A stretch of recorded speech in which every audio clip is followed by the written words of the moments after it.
Halo, jumpa lagi dengan saya Naim Arkananta di Ahmad Dahlan Project.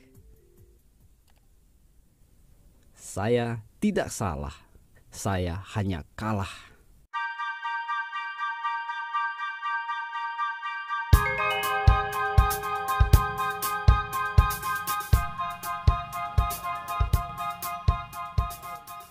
Temen gue bilang, podcast Deddy Corbuzier dengan Bu Siti Fadilah menarik ditonton.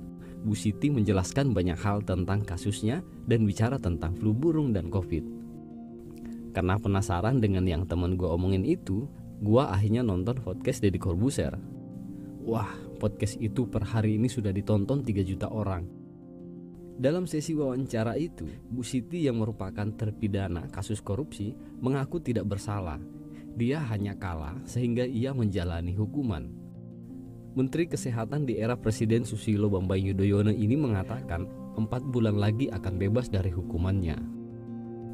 Dalam kasusnya, Bu Siti yang lahir di Surakarta, Jawa Tengah 6 November 1949 ini disebut menyalahgunakan wewenang dalam pengadaan alat kesehatan tahun 2005.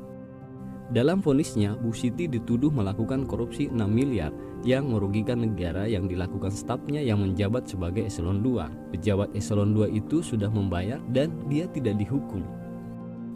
Saya dituduh membantu dia dan itu tidak ada bukti, tidak ada saksi, kata Ibu Siti Fadilah. Dalam Instagramnya, Deddy menceritakan bagaimana ia bisa bertemu dengan Bu Siti Fadilah yang mengabarkan bahwa ia jatuh sakit dan dirawat di rumah sakit. Saya hari ini dipindahkan dari penjara ke rumah sakit karena saya jatuh sakit. Entah usia saya sampai kapan.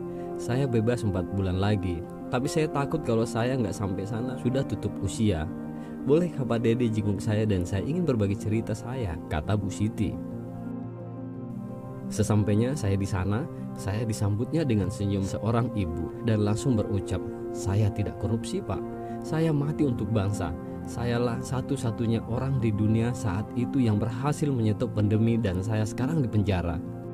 Deddy Corbuzier kemudian pelan-pelan memperhatikan perempuan yang kini berusia 70 tahun itu, mendengarkan ceritanya. Sampai akhirnya ia tak sadar air matanya sudah jatuh. Ia juga mengatakan bahwa ada banyak hal yang tak berani diungkapkan sang mantan menteri tersebut, mulai dari perjuangannya, siksa batinnya hingga kehidupannya. Ibu Siti Fadilah juga bercerita panjang bagaimana ia mengendalikan wabah flu burung di Indonesia tanpa menggunakan vaksin. Mantan anggota Dewan Pertimbangan Presiden itu menegaskan penularan virus flu burung tidak menular antar manusia. WHO saat itu, kata Ibu Siti, juga bersikap tidak adil terhadap negara-negara berkembang seperti Indonesia jika terjadi suatu wabah atau pandemi. Ibu Siti berontak dan melakukan reformasi di WHO. Nah, hasilnya Ibu Siti menang. "Saya stop vaksin bukan pakai vaksin, tapi pakai politik," kata Ibu Siti. Berkaca pada pengalamannya, Ibu Siti mengaku apa yang terjadi saat ini, pandemi COVID-19, tidak berbeda dengan kondisi flu burung. Bu Siti sangat meyakini lembaga penelitian di Indonesia mampu menghasilkan vaksin ataupun membuat alat tes virus secara mandiri tanpa impor. Lagi pula, menurut Ibu Siti, vaksin dan alat tes virus setiap negara tidak selalu sama. Saya pikir mungkin juga ada benarnya. Bagaimana pendapat kalian?